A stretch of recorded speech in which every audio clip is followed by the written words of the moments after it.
তো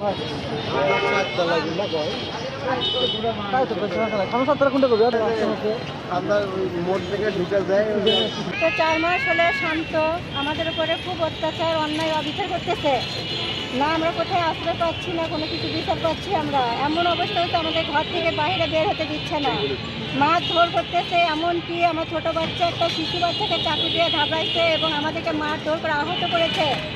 দিন রাত আমাদের বাসার উপরে আসে অত্যাচার বিচার করতেছে ওরা। আমরা কোথাও আশ্রয় পাইনি, এমন পরিস্থিতি করে রাখছে ঘর থেকে বের হওয়ার রাস্তা নাই। না আমরা কর্ম করে খেতে পারছি না, কোনো কিছু করতে পারছি। ওদের ভয়ে আমরা আজকে বাসা ছেড়ে বাইরে আমরা পথের মধ্যে দৌড় ঘুরে বেড়াচ্ছি। এই তো আমাদের সাথে অন্যায় অবিচার করতেছে। এই শান্ত মাঝখানের আমরা বিচার চাই ভাই, আপনাদের দ্বারাই আসছি। আপনারা সাংবাদিক ভাই, আমাদেরকে একটা বিচার দেন ভাই। আপনারা কেন সে আপনাদের সাথে এরকম করতেছে? আমাদের জায়গা জমিনের উপরে ও দখল দিবে এই নিয়ে আমাদের সাথে মারধর, দিন রাত 24 ঘন্টা মাস্টার নিয়ে দৌড়াদৌড়ি করে। না আমার ভাই বাসা থেকে বের হতে দেয়, না আমার স্বামীদেরকে, না আমার পরিবারদেরকে, কাউকে বাসা থেকে বের হতে দেয় না। সব সময়ের জন্য হুমকি, যাই আসে তাকে হুমকি দিয়ে রাখে যে ওদের কাছে যাবি না।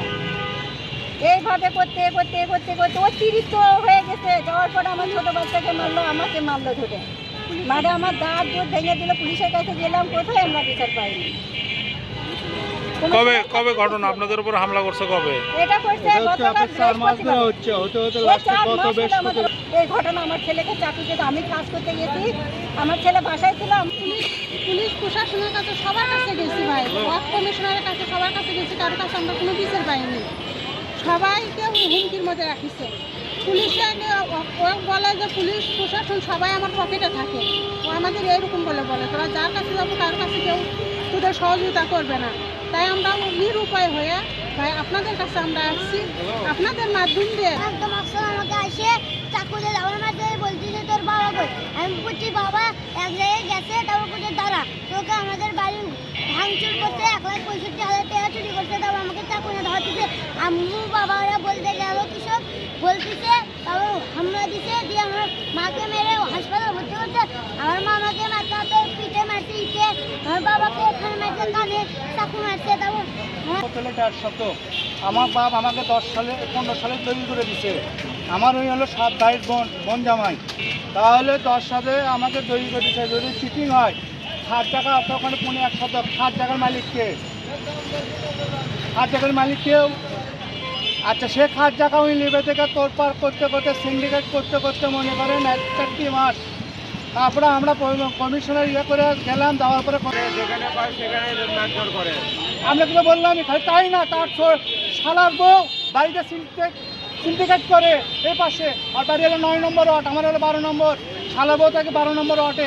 শালার বউ কয়ে এমন এক চাকু আছে, চাকু মারবো ঘুরে শেষ হয়ে যাবি, শ্মশান বানাবো, মাটা করে রক্ত বন্যা বয়ে দেবো। এর উপর হুমকি দেয়। তাই আমার এক বড় ছেলে ক্লিক করতে আগে, তাছাড়া মনে করেন ওই এত ক্ষমতা কেমনে দেখায়। চালক, আমি রিক্সা চালাই। আমি সবসময় খান্দার বাজারে ধরে আমাকে যে বেশি বাড়াবাড়ি করিস না, আমাদের মাঝখানে তোরা আসিস না, আসলে কিন্তু তোদের এমন চাকু মারমু, দুই বুয়ার চাকু মারমু, মারে তোকে মেডিকেলে ভর্তি করে দিব, ইঞ্জেকশন লাগিয়ে দিয়ে দিবি, স্যালাইন দিয়ে দিবি, বুঝছেন? এইগুলা হুমকি করে